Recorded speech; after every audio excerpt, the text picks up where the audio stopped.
In this video, we're going to discuss how the actual reality of DEI, diversity, equity, and inclusion has destroyed the workplace for men. It's made it incredibly biased in favor of women and people like that, special interest groups, rainbow community, certain ethnic minorities, depending on, what the latest news cycle is.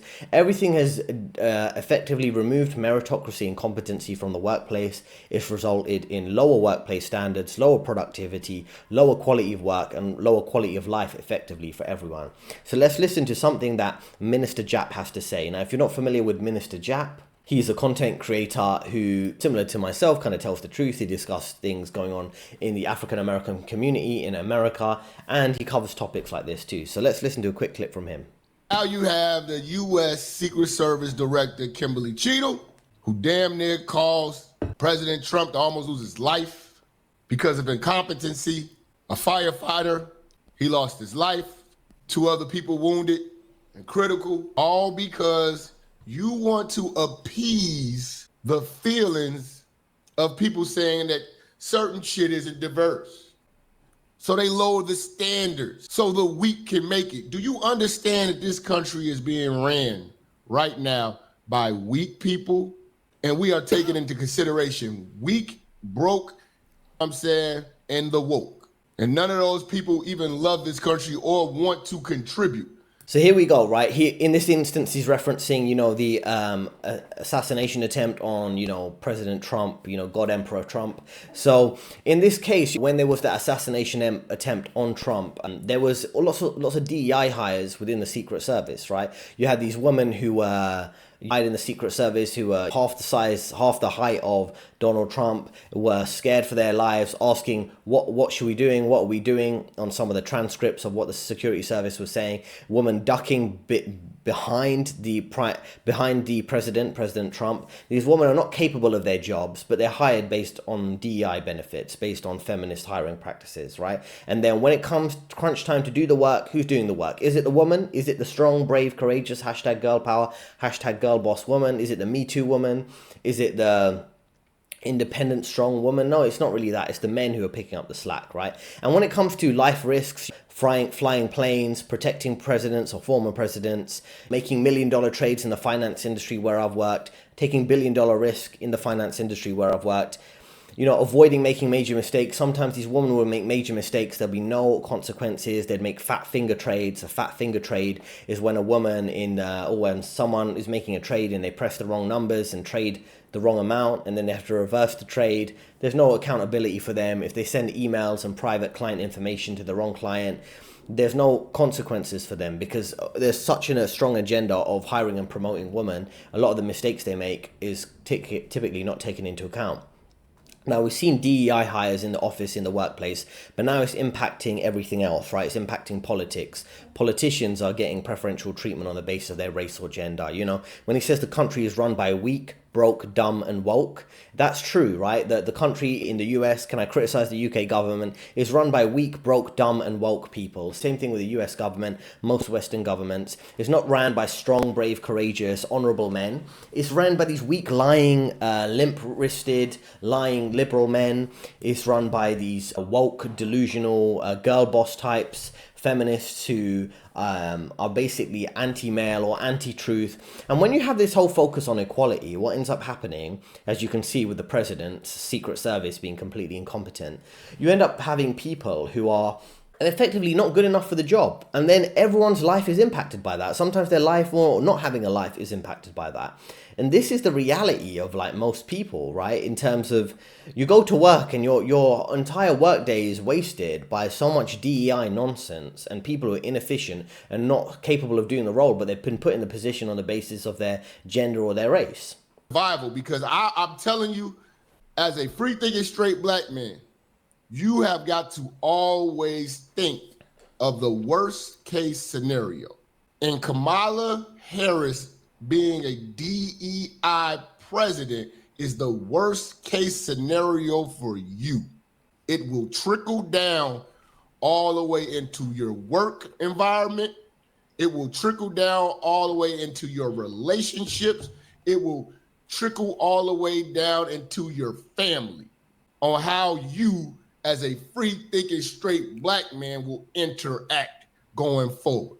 How you will be viewed, how you will be treated.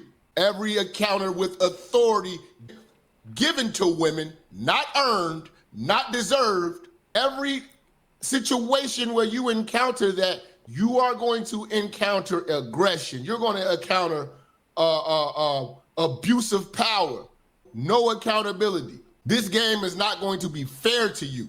So don't expect that.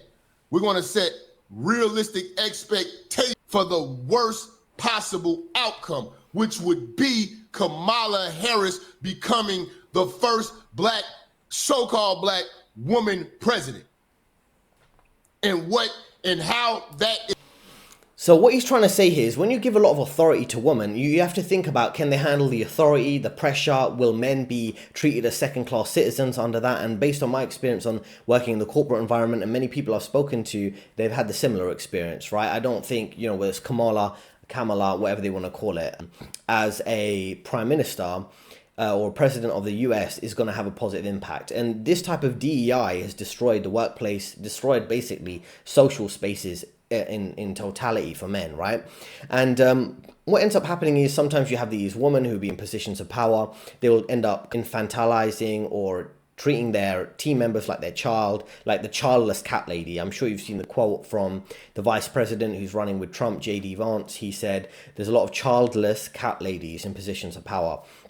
Now, technically, there's nothing wrong with someone whether they have a child or not, or they have a pet cat or not, right? But when you have a childless cat lady, what he's referring to is a specific type of demographic, of archetype of woman, who will use all this kind of oppression narratives, this equality narratives, to basically create a really ridiculous, warped that social dynamic where she treats certain co-workers as kids. She pushes equality, says that men are oppressing her, gives preferential treatment to certain ethnic minorities or refugees on the basis of this type of woke ideology. And it's kind of weird. She wants to be the boss, but she wants to be treated like a mother figure. It's weird, right? And what this leads to is completely reversal. This kind of reversal of gender roles results in quite disastrous situations, right? Because everything is about perception, how women are being viewed and treated. It's not based on who's actually competent and good enough for the job, male or female, right? And then you have this kind of authoritarian diktat of what you can and can't say based on how it could impact people's feelings. And as he mentioned here, is a lot of this equality thing, a gender equality, is about giving women the power, but not on the basis that they earned it. And when you give people positions of power in the corporate environment and they haven't earned it, or they haven't competed for it, like men would compete for a promotion, for example, they're not capable of it. They're not capable of dealing with the pressure, of dealing with the stress, of dealing with the tension and competitiveness. Everything becomes a kind of passive-aggressive dynamic, right? And they lack accountability, they lack responsibility, and they've effectively been given a lot of responsibility without any accountability. And they can always blame men, blame the system, blame the patriarchy, blame the men who are even working on a team, make them the scapegoat. And this is the reality. And these are the realistic expectations of dealing with this type of dynamic. These companies are so fearful of lawsuits due to discrimination with this DEI shit. They're hiring the people who shouldn't be hired. This is very important, right? I've had a conversation with a major DEI executives, right? HR DEI teams, right? And they will tell me directly, even though these are women who work in employment law, they will say, well, the majority of these employment law situations, litigation situations, are female employees suing the company and saying there's a gender bias against women, right? So that's part of the reason there's so much focus on giving preferential treatment to women. These companies don't want the bad media. They don't want to deal with these big court cases because women are really defending themselves, using feminism and an oppression narrative to get preferential treatment. And something I recommend everyone to do in the West is, even though you don't want to play identity politics, you can really milk that card. You're a woman, you're oppressed. I'm ethnically Indian. So, I'm Indian, I'm oppressed. Oh, you're an ethnic minority, you have a mental health issue, whatever. Playing that oppression narrative really works for you in the corporate environment because it's not based on competency, it's based on cultural Marxism, the oppression Olympics. Whoever's more oppressed gets more preferential treatment. And this is how the system really works now. So if you can leverage that to benefit you, you can, right? And he gives a very interesting example right here where you have he's going to go through it in a second, I'll play the clip, where you have the Honorable Minister Louis Farrakhan, who's the leader of Nation of Islam, who's very pro black nationalism, things like that, right? And when he had an illness, he went to a doctor who was a doctor from a Jewish background, right? And it shows that, when it comes to a life or death or life or end of life scenario, what you would actually do is focus on the best quality, highest quality person. And you should do that for all jobs, right? The highest quality person, not based on, whether they're a woman and we need a preferential treatment or a particular race. So that's really what should be the focus. So let's listen to this example where someone who is technically very pro-black didn't necessarily go for a black doctor. They went for the best doctor who happened to be Jewish. He didn't focus on the race or gender. And that's how things should work if you have a meritocratic, competency-based system. Now, I ask people all the time, like, man, if it's about, we want the first black, this, and that, I'm voting because he's black. Okay, say you got motherfucking cancer. Do you want the best doctor or a black doctor? Because I'm going to be real. You know what I'm saying? This ain't no disrespect to the Honorable Louis Minister Farrakhan, but the minister, nothing like that, or the nation. But I know the ideology. I know what's being taught. I know the lessons. But when it came down to his life, when the minister had cancer, when Farrakhan had cancer, who did his operation to save his life?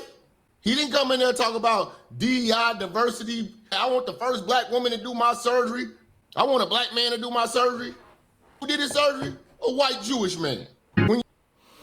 So there you go. Like a white Jewish person did that. Like he says, even a pro-black activist would go for the best quality person regardless of the race. So if a pro-black person is going for the best quality person regardless of the race, then it raises the question, why are major corporations so focused on race and gender? And the point is, they're focused on specific pockets within certain races and genders that are going to push the ideology of this liberalism, feminism, woke ideology, ESG, climate agenda, Agenda 2021, whatever they want to call it, right? All these specific globalist WEF agendas. That's the entire purpose of selecting DEI. It's about ideology. It's not about racial or gender equality. We created the world for them to complain in. They're just like ungrateful teenagers. You build a household and a lifestyle for them to complain in. And they don't even know it. They don't see the big picture. Women don't see the big picture. They are too fixated on symbolism and to be saying first female, first black female. And they lead with that, not the results. Now, the U.S. Secret... So, that's very important here, right? So what he's saying is, men have worked to build the foundation of civilization time and time again, whether it's the infrastructure, the buildings, the plumbing, the irrigation, the electricians, the doctors, the scientists, all of these typically men, leadership roles, dealing with the pressure, fighting in armies, soldiers, things like that, right? But then women and other, demographics who are not actually doing that, they will get the preferential treatment. So it makes sense why, men are dropping out of society, why DEI has kind of destroyed the workplace, and more men are saying, well, what's the point working hard if I'm not going to get the preferential treatment that other demographics will? Service Director Kimberly Cheadle has resigned, as she should, which was really a firing. I know how this works. I've worked in corporate. Let me explain.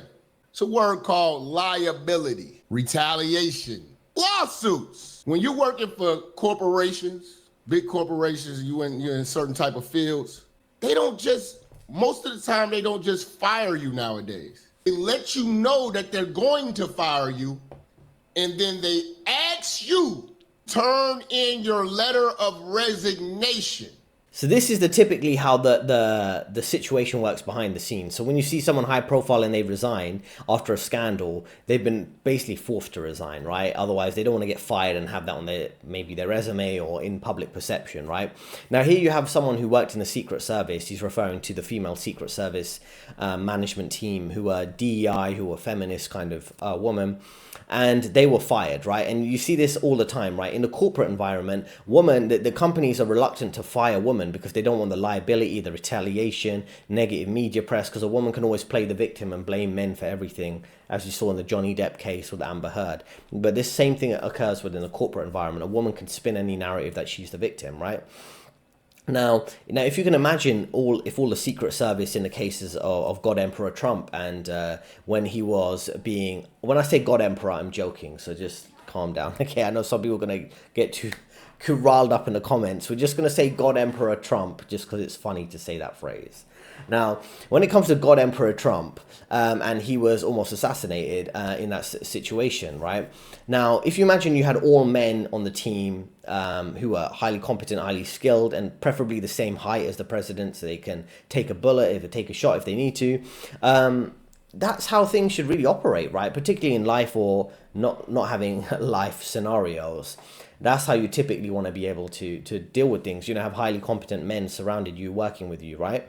And this is what happens, right? When the system focus on having, you know, like you mentioned earlier about the first this race, first woman president, first woman that, first woman this. It's not focusing on the results. It's just not focusing on what's best for the business. Is focusing on this ideology. And this ideology, as I say, has ruined the corporate world, ruined workplace for the men, right? Because now what can men really compete on? Men can't compete on competency. They can't succeed on the basis of their work and doing the best work and producing the highest results, because you're going to get preferential treatment for women. And if women don't get their way, they can always play the victim and, have lawsuits and get things that favor them in terms of, favorable media coverage, right? And this is the leverage women always have, right?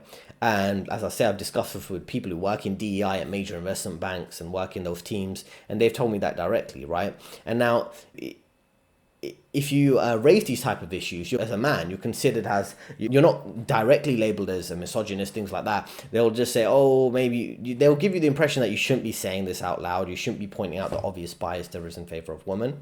So that's quite a difficult scenario to be in as a man in the workplace. You ever been in that type of situation in a work environment where all these motherfuckers are friends, they hang out after work, and you don't hang with them? Start noticing that your work is scrutinized differently than them because you're not in the good old boys club, the good old girls club. You're not in that club with them. That's what Trump is up against. Hiring friends. Friends putting people in positions that's undeserving, who are not even capable of doing the job. So what you have to understand is that work is a social game, as he just pointed out here, right? So I've noticed this, as he says, there is a favoritism in the workplace. There is a particular club of people who are in the in circle, people who are on the out circle. Typically, people who are in the in circle, they get favorable treatment, they make mistakes, no one cares, people overlook it, they don't put it in writing, they don't put it in their performance reviews, but if you make a small mistake, it will be in your performance review. And then that's why it's so important to be social at work if you want to survive in that environment. Friends hire friends, there's lots of DEI, useless nepotistic favoritism in the workplace. And a lot of these people, they're not built for the positions, they can't handle the pressure, and a lot of the work and the slack will get dumped on you for you to pick up the work for these other people who aren't working hard and working efficiently because they don't know how to, right? And one thing I noticed that I thought was quite interesting in terms of this whole gender, race focus, identity politics in the workplace, DEI and so on, I noticed that Asian men, they do particularly well in the academic environment and getting top grades, but then white women do particularly well in the workplace environment. And I noticed if you just focus on technical ability, Asian men typically do well. But if you just focus on like social dynamics, which is what the workplace has become with all this favoritism, favoring that dynamic, you do have a bias towards white women, towards the AWFL, the affluent white female liberal type of woman who will get the preferential treatment in these instances. So there's a very interesting dynamic to be aware of and to look out for in the workplace environment. We're going to get to this hearing, man. But we got to understand how serious of a failure women are when put in situations that are life-threatening. How they don't have the instinct or the passion for these jobs that they complain that they want, that they're not getting. And then when they get the jobs, they do a shitty job at it. Jobs with great power, jobs with great responsibility, women don't need to be there. So he's got an interesting perspective here, right, when he's talking about this type of dynamic. So what you could see here is what happens when in the case of the Secret Service and Trump, in the incident that happened recently, right? You just have like a lack of accountability, favoritism towards women, and then after it, all she can do, typically, if you look at the media coverage, it hasn't really held her accountable. right? I'm sure if you had a male Secret Service officer and a female president, or like Trump, Kamala or something, Kamala, Hillary Clinton, anyone of the women in those positions of power, and a male Secret Service failed to protect her, he would be criticized, he'd be lauded as a complete joke, and then women would, jump on the bandwagon to destroy that man's reputation, as we've seen in many, hashtag M2 type of scenarios where men get accused falsely or deal with false allegations. All these men get railroaded. Look at the way Johnny Depp has been dumped on, so many other men. Anytime there's an accusation against a man, whether there's truth or not, they just get their reputation and life ruined. President, we're protecting the asset. This lady wasn't prepared, and the Secret Service isn't answering any questions.